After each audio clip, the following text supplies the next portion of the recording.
छत्रपती संभाजीनगर जिल्ह्यातील खुलताबाद तालुक्यातील सुलीभंजन येथील हे प्रसिद्ध महादेवाचं गंजेश्वराचं मंदिर आहे आणि यातच दरवर्षीप्रमाणे याही वर्षी मोठ्या प्रमाणात कावड यात्रा काढण्यात आली। आपल्यासोबत जे आयोजक आहे चंदाताई त्या आपल्यासोबत आपण त्यांच्याकडे जाऊया। ताई नमस्कार।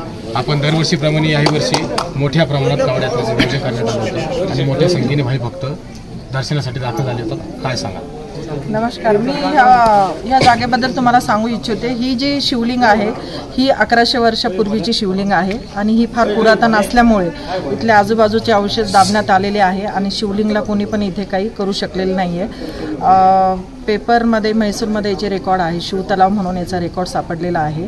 त्यामुळे माझे प्रशासनाला विनंती आहे की इथे लवकरात लवकर मंदिर बांधण्याची तयारी करण्यात यावी, कारण की ही काही शिवलिंग कोणी आणून ठेवलेली नाही, ही पुरातन तत्वातली आहे। इथे मंदिराचं खांबण मध्ये मागच्या वर्षी सापडलेलं आहे।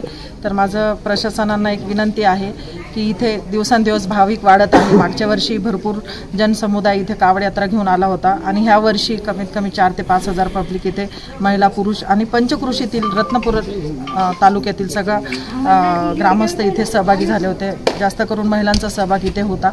तर इथे लवकरात लवकर शिवलिंगासाठी काहीतरी व्यवस्था करण्यात यावे। इथे आजूबाजूला प्रशासनाने काहीच व्यवस्था केलेली नाही आहे आणि प्रशासनाचं इथे बिलकुल पण दुर्लक्ष आहे। ह्यावेळेस पण मी त्यांना सांगितलं होतं की भरपूर भाविक इथे दर्शनासाठी येणार आहे, तर इथे शिवलिंगावरती पडणारे जे जल अभिषेक आपण महिला करतो किंवा कावड यात्रे येणारे करतात, ते जल जे आहे ते पायाखाली जातं। तर हे पायाखाली जाणं म्हणजेच तीर्थाचं पाणी असतं। इथे आपण हे तीर्थ डोक्याला लावतो, पाणी पितो, तर याची विटंबना नाही हो म्हणून इथं काहीच व्यवस्था केलेली नाही आहे। तुम्हाला इथे बघण्यात येईल की इथे कसं व्यवस्था केलेली नाही आहे। त्यामुळे माझी प्रशासनाला विनंती आहे इथे लवकरात लवकर शिवलिंगाच्या आजूबाजूला, पावसाळ्यामध्ये आम्हाला श्रावणामध्ये फार त्रास होतो इथे, तर आजूबाजूला इथे प्रशासनाने शिवलिंगासाठी विटंबना नाही होस यासाठी काहीतरी सोय करून द्यायला पाहिजे।